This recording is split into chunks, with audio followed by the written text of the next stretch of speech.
my own experience, you may know this, but somewhere between 80 to 90% of pastors have never been discipled. So when you talk about discipleship, they automatically kind of do the pass the ball into the education department. And so it really begins with the spiritual leaders of our flocks. And I say that with tremendous compassion, with no judgment whatsoever.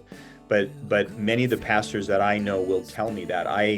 One time in Saskatoon, Saskatchewan, I was speaking, and a group of 60, 65 pastors, and we were talking about discipleship. And about halfway through, all I'm seeing is the top of their heads, because they're sitting like this, and they weren't sleeping. And so I said, hey, can you guys all look up here a minute? I just kind of gave the big time out sign, and I said, like, what's going on?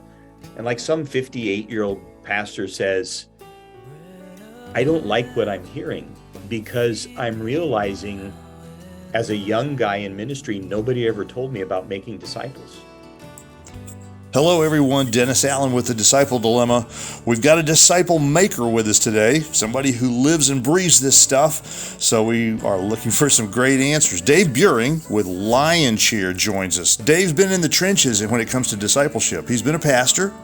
Dave's also been a missionary around the world with YWAM, Youth with a Mission. So he's been in the trenches. He knows how this plays out and how it works with individuals and organizations. And today he's talking with Raymond and I about the challenges, issues, and the hope for a better way to make disciples. So let's listen as Dave joins us today and gives us some tips, thoughts, and biblical perspective on making disciples. Dave Buehring, we're really amped to have you with us today on the Disciple Dilemma. Thanks for joining us. Oh, it's my privilege. Looking forward to chatting with you guys. And always, I'm just thrilled to have Raymond Monroe here, making better out of what I just never seem to get right. Raymond, thanks for being here. Thank you, Dennis, for those kind remarks. They're so unusual for you to give me those kind remarks. What's the raw material of the Christian that you're encountering like today with respect to discipleship? That's a great question, and one that I am constantly monitoring. And I have some people that are smarter than me in some of those categories that I have to say, help me understand the difference here between, a millennial and a Gen Z, and because they really do relate differently. And I am a guy that's pretty simple in my belief, though, that if you're willing to walk in good relationships, you can relate to anybody, anytime. And I've watched that for years to be true. But the raw material I think that we're getting, Dennis, is something Henry Blackaby said to me several years ago. He said, this is the most biblically illiterate generation in the history of our country. Dave, you're saying these are leaders with YWAM, and you're feeling like you're dealing with a gap compared to the leaders you were dealing with a few years ago. Yes, and it's leaders like the group I was addressing last week would be like YWAM leaders in training. So they don't have kind of broad responsibility, but they have some smaller responsibilities. And yeah, and it's just across the board. It's like if I'm in a young adult group, particularly that's made up of late teens and 20s, it's a constant theme. As we start, like I was up in Pittsburgh about a month ago now, and I spent about 2.5 hours with a group of 20s and 30s, about probably 40 of them. And, the more that you're getting up into the 28, 29s, into the 30s, there's a little bit of a turn, a little bit more of, you could tell they've been around or they've been discipled. So there was greater grounding. But it is remarkable to me. And when Henry said that to me, I thought, okay, I need to note that. And I would say doing some youth discipleship stuff for many years, from like the early 80s on, I could benchmark from say mid 80s to mid 90s to 2005 to 2015. About every 10 years there is lesser working knowledge of the scriptures. There's no doubt about that. Beyond evangelism and apologetics, which most Christians believe is the heart of discipleship, how much of our whole life is really discipleship, and how much is discipleship an aspect of the community of believers rather than the evangelistic outreach of the church? Yeah, I mean, it's like when I think about this in broader terms, I agree. Definitely the apologetics and some of those things are so needed. When it comes to discipleship, for me, I always view the scriptures, the life of Jesus, and the role of the Holy Spirit, that's our source, right? For truth and for walking in things. But the language that I have found ourselves using is when I define a disciple maker, I define disciple making as reproducing the character, ways, and mission of Jesus in those around you, expecting them to reproduce the same in others. So it's those three things. It's like I think where we can miss it is we can also get like there's no doubt we need to have a major working knowledge of the word, but what is it actually that needs to be imparted? And what needs to be imparted, grounded from the word, is helping people to look more like Jesus, which is his character. How do we help people's character when times get tough or when we're dealing with tough topics, reflect the life of Jesus? If we're going to make something happen in a local body of believers, then Dave, we're asking you as the know-all, do-all expert here. You're going to give us the 30-second answer. We're looking for this. We're counting on this, right? Lightning round. The silver bullet. Yeah. What we want to know is it possible to transform the entire body of a local community of church, or do you have to start with a triage movement inside the church first? In other words, are you the renegade, or are you the grand poobah who declares and away we go? What's your general answer there, doctor? Yeah, no, there's no doctor there. For me, if I'm talking with a pastor and they're asking me, how do I start? I'll say, well, how can we help you? How can I help you? Out of a dignity piece to feel several steps ahead. How can I help you? But then I always challenge them to look for two things. The first one is, okay, how are you going to begin to get your leaders discipled? Because if they don't get this, you're just not moving very far. So there's that side. But the other side is, I will say this to them: I want you to consider in your flock, outside of your leadership team, whoever that's made up of, who are the hungry of heart? Start there.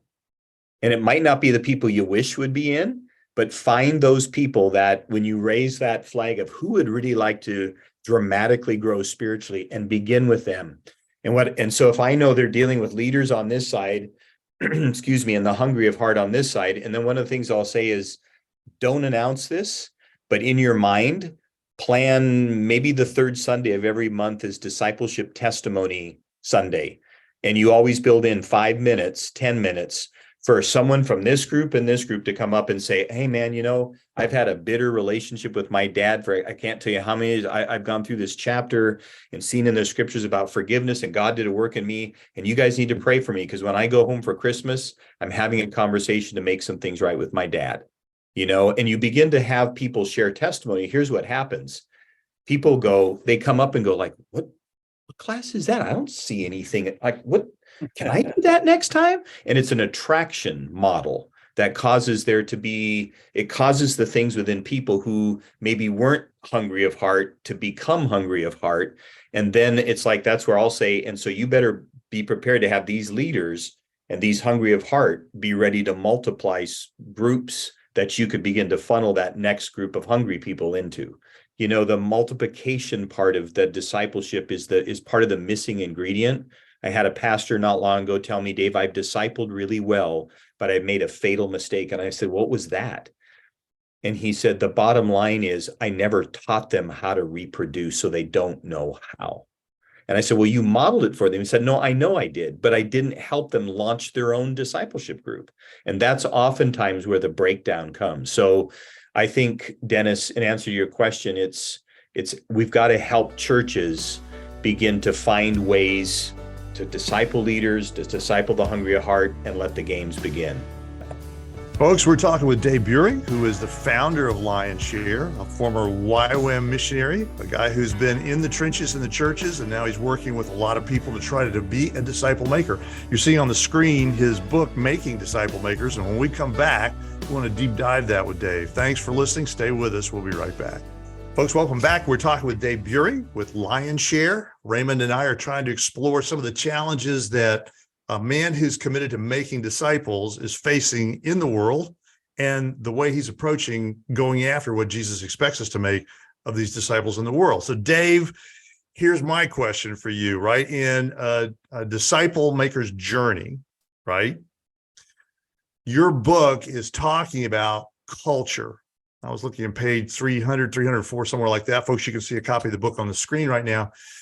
And you talk about the culture of disciple making. And I'm curious, what are you seeing in the cultures of the local bodies of Christ that you're wandering through? You see a lot of them. What's it like out there? My own experience, you may know this, but somewhere between 80 to 90% of pastors have never been discipled.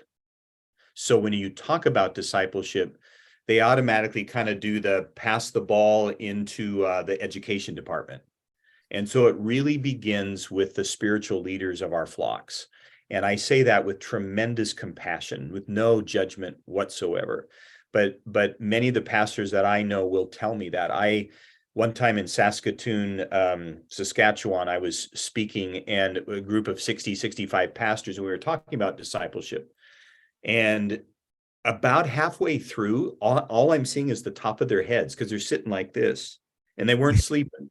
And so I said, hey, can you guys all look up here a minute? I just kind of gave the big timeout sign, and I said, like, what's going on? And like some 58-year-old pastor says, I don't like what I'm hearing, because I'm realizing as a young guy in ministry, nobody ever told me about making disciples. And then the next guy saying, nobody's ever told me this. Like, I've been spending the last 20 years of my life trying to start churches, and I start them, but then I wonder, why are they not maturing and growing and multiplying? And so this is where the conversation was going. So I just said, can I submit a thought? And they said, yeah. I said, how about we all stand up right now, and can I lead us in a prayer of repentance? And let's own that we have missed this. And man, you guys, the Lord just showed up, and repentance. And we said, how about we all agree to draw a line right now and step over that line and say, okay, from this day forward, making disciples is part of what I do. Okay, now, Dave, come on for a minute. This is Saskatoon. Those guys don't have a clue what they're doing, right? But we're talking about America. We're talking about the United States. Man. Tell me the stories. I want to hear the wonderful stories about Christian culture in America. Yeah, so, the reality is we're dealing with, I think, spiritual leaders haven't been discipled, therefore it's not being passed on. I continue to find that, the lack of discipleship over generations now, we're reaping a change of values in church. So I always view values as what you value, give your best time, your best efforts, and your resources to. And because we don't value discipleship, it's not a part of most churches' priorities at all. It's like sometimes, again, when I am invited to speak and I talk about this, the leaders of the church, not just the people, but the leaders will look at me like I got three heads. Like, what are you talking about? They just, I also feel like we're dealing with, the issue of time. It's like the way our culture is run right now, and our local church cultures as well. Our time is so full that we don't know what to prioritize. And so then we're in survival mode. And so because we're in survival mode, you don't usually prioritize, big picture things. It's just the immediate, what's in front. I got to get my kid to baseball practice. I got to go home and take out the garbage. I got to go walk the dog, and there's not stepping back and, okay, but what's really the big picture here that we're missing? You guys have probably used this analogy before, the big rock. Like, if you have little rocks, sand, and water, and you got to put them in a jar, the only way to get it in is you got to start with the big rock. And for me, the big rock is disciple making. And if we don't have that as a centerpiece of what we're doing, we miss it. The other thing, Dennis, I would add into this, which is a ramification I think we all see in our Western culture, is massive distractions. How do we move? How does our discipleship effort, get adults to change the culture within the church, so we're raising young people with a heart of love for service to others? Well, and I think that's the catch, and Dennis probably caught a little of this with me when we were at the National Disciple Making Forum. Like, in my world, it's like a lot of my time is spent mobilizing 40s to 70s to disciple 20s and 30s. And I got to tell you, it's an uphill task, because most 40s and 70s have not been discipled, and they either don't get it, or they just count themselves out. And So something that we're creating that we launched this summer to help 20s and 30s get discipled by 40s and 70s required me to spend a year. And so I told these 40s to 70s, I'm asking for big commitments here. I'm asking for 2 years, a year for you to be discipled, and then to show up at an event in Nashville where you'll interact with some 20s and 30s in your vocation. And then you will commit to taking 2 or 3 of them and for a year disciple them, which, is in my mind will result in a forever friendship. Because even when the year of formalized discipleship is done, they'll still be their vocational answer person. They'll still be the older, wiser, godly person they can reach out to, which many young people do not have. But the mobilizing of 40s to 70s is not an easy thing. And so I spend usually the months of January, February, and March mobilizing that age group into an April through March the following year training, so they're ready for what we do in the summer to connect them to 20s and 30s. Because I've said, look, if you're going to invest in 20s and 30s, you've got to first take a look at your own life and your own heart and upgrade some things. And so the very tool that they will use to disciple 20s and 30s, they go through. And so they've been going through it in vocational teams, business leaders, government leaders, health, like doctors, counselors, they've been going through it and having conversations about how does this impact our vocation. So it is an uphill challenge, but it's one that, we're feeling God's grace to rise up to. And so this year we had 29, and next year I've already got 34 for the 24 leadership games is what we call it. And yet church is all about church. And so church just becomes part of who I am, one activity. It's a transaction I have with Jesus to go to heaven. It's not how I live my life every day. Yeah. One of the biggest things in the Protestant Reformation was when Luther said the maid sweeping the floor is pleasing God better than the person who is doing prayers at midnight, because the guys doing prayers at midnight just decided to do that to impress God. And the maid is doing what God has called her to do. Yep. How in the world do we have a discipleship culture that engages me as an ordinary person to see that everything I do is discipleship, that doing my job well is discipleship? It's not just instrumental or transactional. And you may address that in a great opportunity. Yeah, I mean, it really does start with pastors. It really does start with elders. It starts with leaders in the flock. And you guys, like in my own experience, until that pastor, like the word revelation, in scripture means the parting of curtains. And until that kind of revealing happens and a pastor catches it, the only thing that and I have pastors like that I walk with, so we come alongside and we help them. Like in Lionshare, probably 40% of what we do is churches, 60% is marketplace leaders.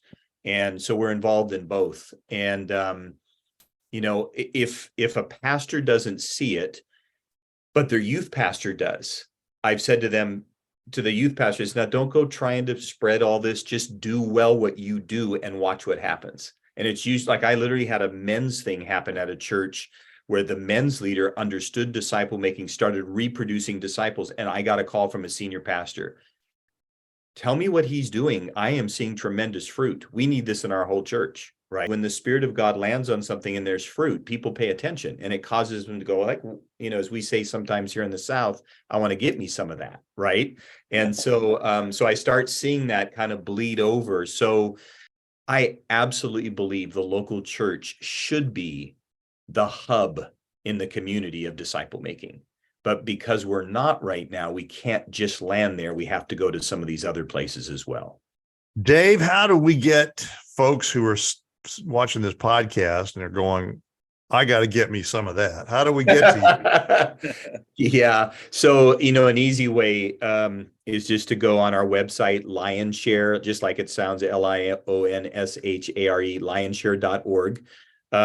If you go to your app store and type in Lionshare Leadership Group, you can download our free Lionshare app. You'll see it's white with a gold lion on it, and that has our daily video devotionals on the character of God. Those are a couple of ways to kind of discover what we're doing. And then I would say the third piece is this. if you have an interest in, be as a 40 to 70 or a 20 to 30 and being connected in that kind of discipleship relationship, if you go on our website, you'll see an info@lionshare.org email. Just click that and send a note. Hey, Dave, heard this with Dennis and Raymond. Can you send me some information, or can we talk? We'll be happy to have our team do that. And Dave, your organization works not only with churches, you mentioned this earlier, but also with businesses, right? Can you describe a little bit of that?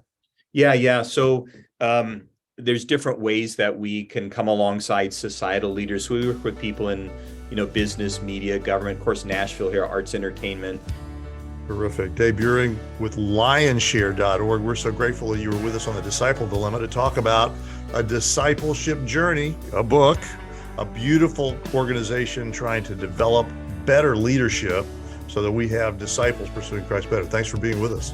Oh, it's my privilege. Cheering you guys on too. Yeah, thanks, Dave. Thanks for being with us. My privilege. As we've heard today, there are a lot of challenges in making disciples. They come at us from a lot of directions. We need your help to help get a discussion going in the Western Christian community. That's America, that's the United States, about the disciple dilemma. Please help us by following us on YouTube, Instagram, Facebook, LinkedIn, and the RSS feeds with the podcast. You can find us under The Disciple Dilemma, or thediscipledilemma.com is our website. Please like us and follow us. It helps us get the word out that discipleship in Western Christianity has been hacked